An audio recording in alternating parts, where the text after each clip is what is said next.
He has not been crowned yet. No orb has been placed in his hand. No ancient oils have been applied.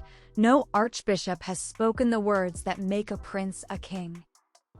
And yet, if you watch carefully, if you look past the ceremonial appearances and the managed public moments and the carefully controlled image of a family doing its best under extraordinary pressure, what you see is a man who is already governing. Not ceremonially, structurally. Prince William, the Prince of Wales and heir to the British throne, is in the middle of the most consequential institutional redesign the monarchy has attempted in decades. He is not announcing it, he is not performing it. He is not explaining it in interviews or packaging it in documentary series. He is simply doing it. Quietly. Precisely. With the patience of someone who understands that the most durable changes are the ones that arrive without ceremony and take root before anyone realizes they have arrived. The question that those who watch this institution most carefully are sitting with is not whether William is building something. The evidence of that is too consistent and too coherent to dismiss. The question is, what exactly is he building? And what will it mean for the monarchy that Britain inherits when he is finally crowned? The institution he is being handed. William is not inheriting the monarchy his grandmother left. That monarchy, for all its challenges and controversies across 7 decades, possessed something the current institution has partially lost and is working urgently to recover. Mystique. The late Queen's reign was defined by a particular kind of authority that did not require explanation or performance. She was simply present, consistently, across a span of time so long and so steady that her presence became indistinguishable from the institution itself. The monarchy under Elizabeth II was not without fracture. The 1990s nearly broke it. The death of Diana genuinely tested it. But it always had a fixed point. A center of gravity that nothing could move. That center is gone now. And the years between Elizabeth's death and Charles's coronation exposed something that the institution had been managing quietly for a long time. The monarchy was more vulnerable than it looked. Not to revolution or abolition, but to something subtler and in many ways more corrosive. To the disaggregation of its internal authority. To the exposure of its private contradictions, to the discovery that the mystique which had once felt impenetrable was in fact dependent on a very specific combination of personnel and protocol that could not simply be transferred like a title at the reading of a will. William inherited this vulnerability along with the title.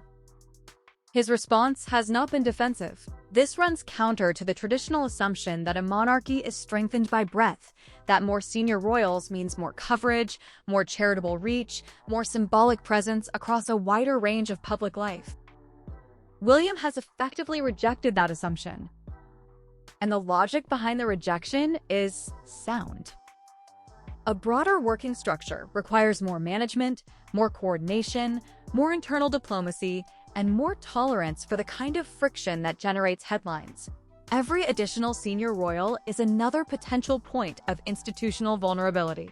Another individual with their own priorities, their own media relationships, their own interpretation of what their role should be.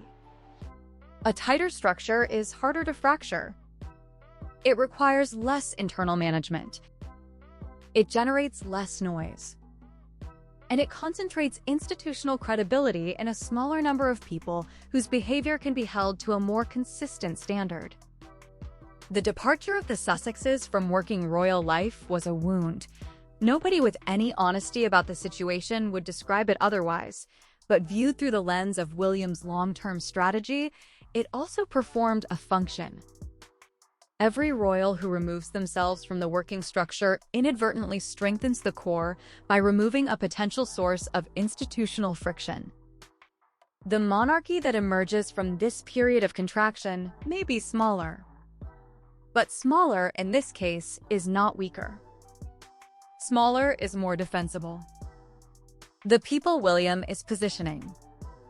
The inner circle William is assembling is not built around visibility. It is built around function. Catherine, Princess of Wales, is the most important figure in this architecture, not because of her public profile, though that is extraordinary, but because of what she is actually doing with her position. The early childhood development framework. Prince James represents a different but complementary function. Where Catherine operates in the visible sphere of public policy, James is being positioned in the invisible sphere of institutional continuity, stewardship of private royal holdings, custodianship of the archives and infrastructure that form the Crown's operational backbone, a role that requires discretion as a primary qualification and generates no public profile in exchange for enormous institutional trust. Lady Louise Windsor occupies a third position. Quieter still than her brother in terms of public footprint, Louise has increasingly been viewed as the cultural guardian of the monarchy's heritage, present at significant moments, consistently composed, building a relationship with the institution's history that is scholarly rather than performative. Princess Anne remains the operational anchor. Decades of experience, a work rate that has consistently exceeded every other member of the family, an intolerance for anything that does not serve a genuine institutional purpose. She is the standard against which every other royal's commitment to duty is measured, and her continued active presence provides the inner circle with a level of credibility that no newcomer can manufacture. These are not people chosen for charisma. They are people chosen for their capacity to carry weight without dropping it. The new media doctrine. William's relationship with the press represents one of the most significant departures from royal tradition in decades. Previous generations managed the media through engagement, background briefings, carefully placed stories, friendly columnists given access in exchange for favorable. William has been systematically dismantling that model. The palace under his influence releases less information, provides less access, shares fewer private moments than previous generations considered standard. This is not media shyness. It is media strategy. Because the fundamental principle at work is a counterintuitive one. Rarity creates value. When everything is accessible, nothing commands genuine attention. When the monarchy performed constantly and exhaustively for the cameras, it trained the public to treat royal appearances as background noise, something to consume briefly and discard. When access is limited and controlled, every image becomes significant. Every appearance carries weight. Every statement lands with the authority of something that was not given lightly. William is rebuilding the mystique that his grandmother's generation possessed almost without trying, in an era when mystique has to be actively constructed and defended. And he is doing it through the oldest and most counterintuitive tool available: silence. The policy architecture. One of the most consistent misreadings of William is the assumption that his public-facing work is primarily symbolic. It isn't. The Earthshot Prize is not a charity event branded around the heir to the throne. It is a genuine attempt to identify and scale environmental. Ceremony is necessary, but it is not sufficient. The institution needs to be able to demonstrate intellectual credibility, to show that it is not merely a beautiful and expensive reminder of an older world, but an active participant in solving the problems of the current one. William is building the policy foundation that will allow the monarchy to make that argument. Not loudly.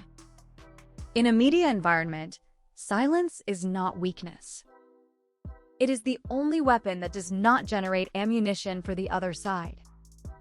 The Sussex narrative has progressively lost altitude since the initial impact, not because it was countered effectively, because it was starved of oxygen by a man who understood that the most powerful response to noise is the continued, steady presence of substance. What he is actually building. Strip away the individual decisions. Remove the specific appointments, the policy projects, the media strategy, the circle of trusted figures. What remains is a coherent vision. A monarchy that is smaller, quieter, more intellectually credible, and structurally harder to destabilize than the one it is replacing. Built around a tight group of individuals with genuine expertise in their specific domains, communicating through action rather than statement, deriving authority from consistency rather than from ceremony. Designed not for the demands of the current media environment, but for the long-term institutional survival of an organization that has been navigating existential threats for 1,000 years and has outlasted every one of them. William is not preparing for next year. He is preparing for the next 50. He is building something for the monarch who will succeed him and for the generation of the public that will decide, when that moment comes, whether the institution still deserves to exist. That is a different scale of ambition than anything that gets discussed in the daily coverage of royal appearances. And it requires a different quality of thinking. The risks. No strategy is without vulnerability. A smaller working structure means less redundancy. If a key figure within the inner circle falters under pressure, there is less capacity to absorb the gap. The pressure this places on Catherine following her health challenges is real and should not be minimized. She is not simply a public figure. She is a structural component of the monarchy's immediate future. William's instinct toward privacy and controlled visibility also carries risk. The British public has a genuine emotional appetite for the monarchy, not just the intellectual approval of an institution that performs its function well, but the warmth that comes from felt connection, from moments that feel unmediated and genuinely human. The balance between mystique and warmth is delicate. Too much visibility exhausts the currency of public attention. Too much privacy risks the perception of cold detachment. William is navigating that balance in real time, without a roadmap, in an era when the rules governing public and private life have changed more rapidly than at any previous point in the monarchy's history. Whether he has calibrated it correctly will not be clear for years, perhaps decades. The most important royal strategy in a century. The British monarchy has survived revolution. It has survived abdication. It has survived 2 world wars and the loss of an empire and the death of the most beloved figure it had produced in generations. In every case, survival required at least one person within the institution who understood, with genuine precision, what the crown actually needed at that specific moment. Not what it had always needed. Not what it had needed the last time a crisis arrived. What it needed now. Philip understood this. He brought engineering logic to a ceremonial institution and gave it a structural coherence it had lacked. Elizabeth understood this.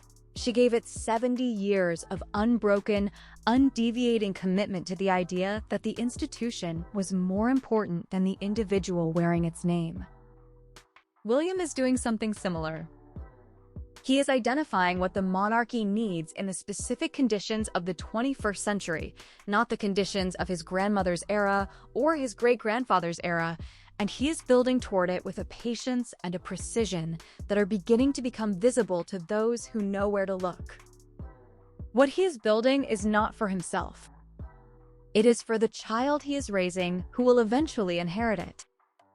And in that long-term orientation, that willingness to sacrifice short-term visibility for long-term durability, he reveals something that connects him, more than anything else, to the generation he is working so hard to honor. He is thinking in the only unit of time that matters for an institution of this age.